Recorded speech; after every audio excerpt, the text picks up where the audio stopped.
အတွေ့အကြုံလိုချင်လို့ client ရှာတယ် client ကလည်းအတွေ့အကြုံမရှိလို့ဆိုပြီးတော့အလုံးမအပ်ဘူးအဲ့မှာပဲ freelancer တွေကတိုင်ပတ်နေကြတာပေါ့နော်ကျွန်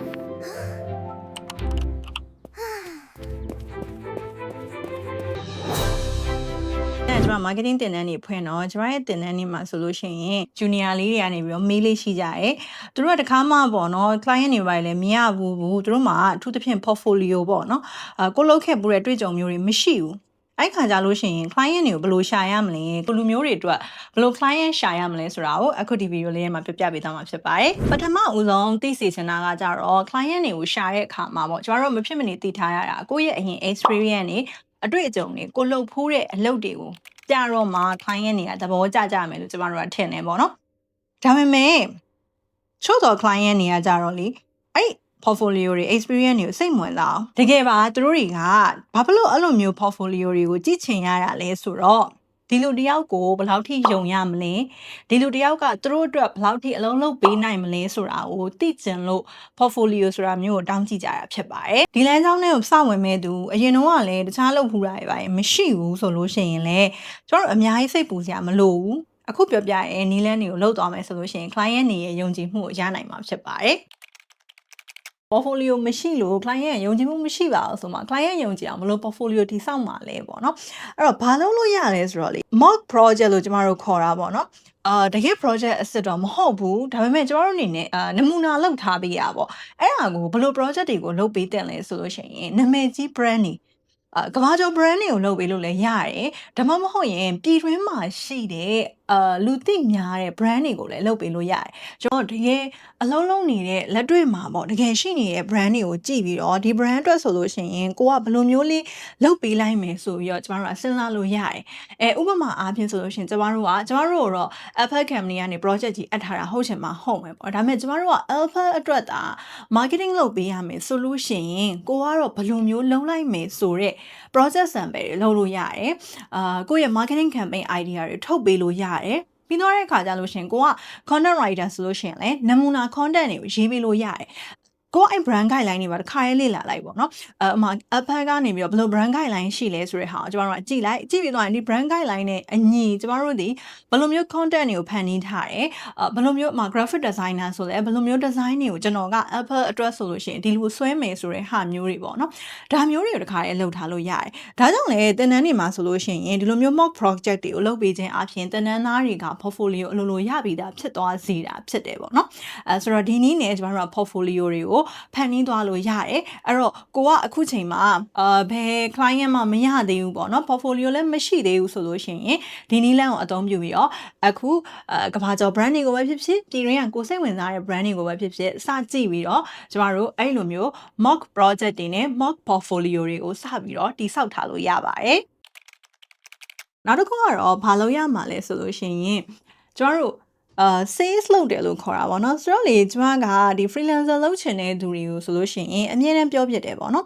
ကိုကဥပမာ designer လုပ်ချင်တယ် marketer လုပ်ချင်တယ်media buyer လုပ်ချင်တယ် content writer လုပ်ချင်တယ်မျိုးစုံပေါ့နော်ဒါဆိုလို့ရှိရင်ကျမတို့ကဒါတွေနဲ့ပတ်သက်တဲ့အသိပညာတွေပဲရှိနေုံနဲ့လုံလောက်ပြီလားမလုံလောက်ဘူးကျမတို့ကဘာလုပ်ရလဲဆိုလို့ရှိရင်ကိုအတွက်ပေါ့နော်ကျမတို့ကဒီအလုပ်တွေကိုလုပ်ပြီးနေပါတယ်ဒီ service တွေလုပ်ပြီးနေပါတယ်ဆိုတဲ့အကြောင်းအရာကိုသိတော့မှလူတွေကဒီ service ကိုလာအပ်မှာပေါ့နော်တခါမှအလုပ်တွေအများကြီးမလုပ်ဘူးသေးဘူးဆိုရင်ကိုယ်လည်းဘယ်သူမှသိမှာမဟုတ်ဘူးလေနော်ကိုယ်ဘယ်သူမှမသိဘဲနဲ့တော့ကျမတို့ဘယ်သူမှအလုပ်လာအပ်မှာမဟုတ်ဘူးအဲ့တော့ကျမတို့က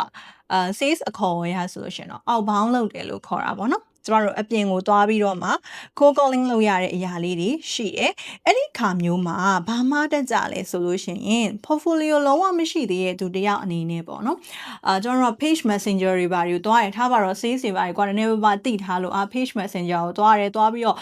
စာသွားပို့ရပေါ့ကျွန်တော်ကတော့ဥပမာ designer စပြီးတော့လုပ်နေတဲ့သူပါကျမတို့ content writer စရေးနေတဲ့သူပါကျမအလုပ်လေးအကြည့်ပါလားဆိုတဲ့ပုံစံမျိုးအဲ့ဒါမျိုးကိုလဲလေအခုဆိုရင် messenger မှာမဟုတ် comment တွေမှာပါရေးတာမျိုးတွေ့ရတယ်ပေါ့နော်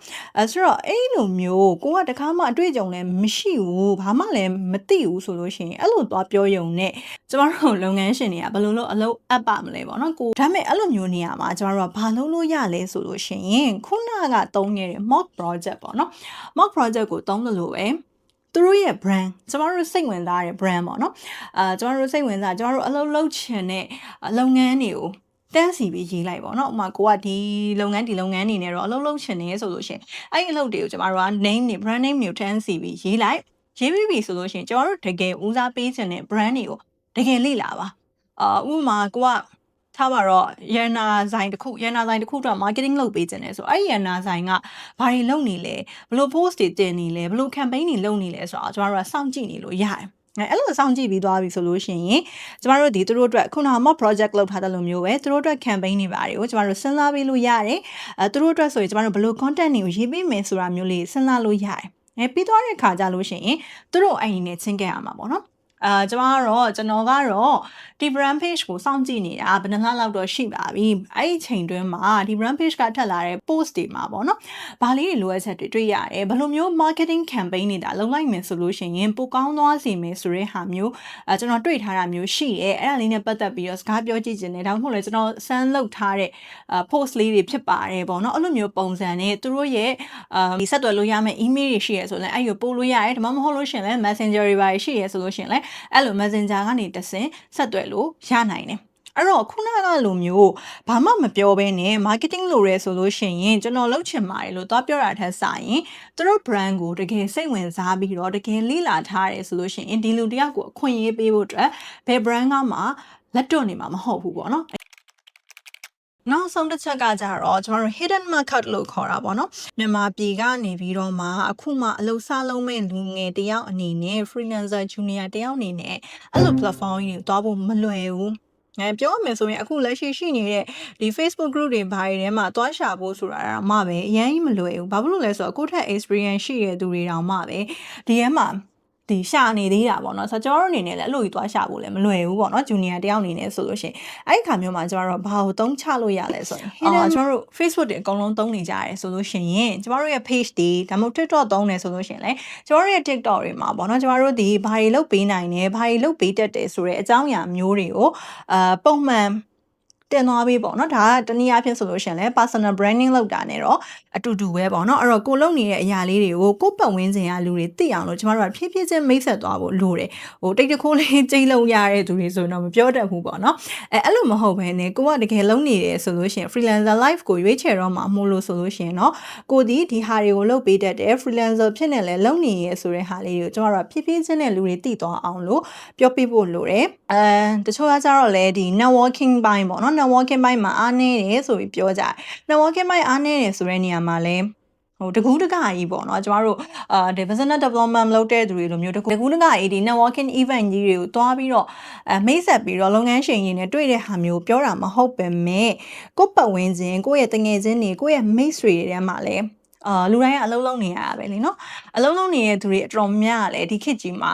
ပြောရမယ်ဆိုရင် digital marketing နဲ